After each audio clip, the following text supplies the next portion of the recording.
ना हो, झगड़े ना हो, तो नवरात्रि में कुछ खास उपाय? आपने सुबह हल्दी वाला जल लेना, यानी एक लोटा पानी लीजिए, उसमें थोड़ी सी हल्दी और जल मिलाइए। और दुर्गा जी का रूप तो वैसे भी बच्चों का पालन करने वाला है। लोगों की शिकायत रहती है पैसा टिकता नहीं है, तो पैसा टिकने लगेगा इस उपाय से। तो ये देखिए, बहुत सारे लोगों का ये भी सवाल होता है कि कुछ ऐसा उपाय जो हम नवरात्रि में कर लें कि घर में सुख शांति बनी रहे, कलेश ना हो, झगड़े ना हो, तो नवरात्रि में कुछ खास उपाय? जी, एक बहुत विशेष उपाय आपको बताना चाहूँगी जो मैं बहुत सालों से कर रही हूँ, प्रतिदिन कर रही हूँ। ये आप नवरात्रि से शुरू करके हमेशा कर सकते हैं। इससे घर में सुख समृद्धि बढ़ती है और आपके कलह कलेश दूर हो जाते हैं। जो हस्बैंड वाइफ में लड़ाई हो रही है, बच्चे बात नहीं मानते हैं, बुजुर्गों के साथ आपके अनबन हो जाती है, वैचारिक मतभेद आप लोगों के हो जाते हैं, बातें नहीं मैच करती हैं, या डिनर या लंच करते समय छोटी छोटी बातों पर विवाद हो जाता है कईयों के घरों में। आपने सुबह हल्दी वाला जल लेना, यानी एक लोटा पानी लीजिए, उसमें थोड़ी सी हल्दी और जल मिलाइए। अपने मुख्य द्वार के बाहर जाइए और माता को, श्री हरि विष्णु को, लक्ष्मी जी को प्रसन्न करने के लिए आप जल को छिड़कना शुरू करिए और एक प्रार्थना करते जाइए कि लक्ष्मी जी, श्री हरि विष्णु के साथ माँ दुर्गा, शिव जी, हमारे घर में पंचदेव विराजमान हो, गणेश जी विराजमान हो, जिससे हमारे घर में रिद्धि सिद्धि के दाता, शुभ लाभ के दाता गणेश जी भी आ जाएंगे, विष्णु जी भी आ जाएंगे। और विष्णु जी जहाँ आ गए वहाँ लक्ष्मी जी कभी जा नहीं सकती हैं, तो स्थायी निवास हो जाता है। और दुर्गा जी का रूप तो वैसे भी बच्चों का पालन करने वाला है, तो माँ दुर्गा को भी ज़रूर बुलाइए और पूरे घर में छिड़कते जाइए। आप अपने डबल बेड पर, सोफ़ा पर, किचन में, बाथरूम में नहीं जाना है, बाथरूम के गेट तक जाइए, बस इससे ज़्यादा नहीं। पेड़ पौधों पर, बालकनी पर, हर जगह इस जल को छिड़किए सुबह सुबह।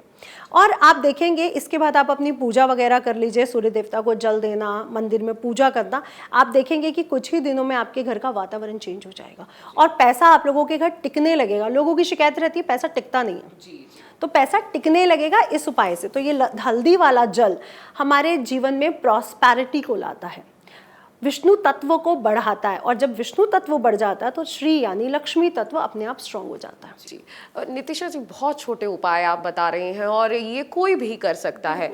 और लोगों का आजकल देखिए, आपने भी देखा होगा कि समस्या है संतान प्राप्ति नहीं हो रही।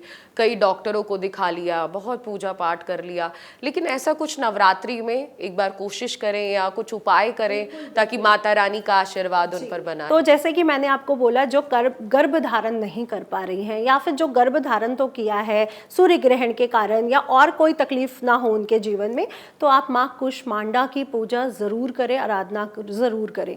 ओम माँ कुष्मांडा देव्ये नमः का अगर आप जाप कर लेते हैं, ओम माँ स्कंद रूपेण देवी माता का अगर आप जाप कर लेते हैं, अगर आप अपनी संतान के लिए बड़ी विचलित रहती है, संतान बीमार है, पढ़ती नहीं है, तो ये दोनों मंत्रों का जाप एक माँ कर सकती है अपने बच्चे के लिए।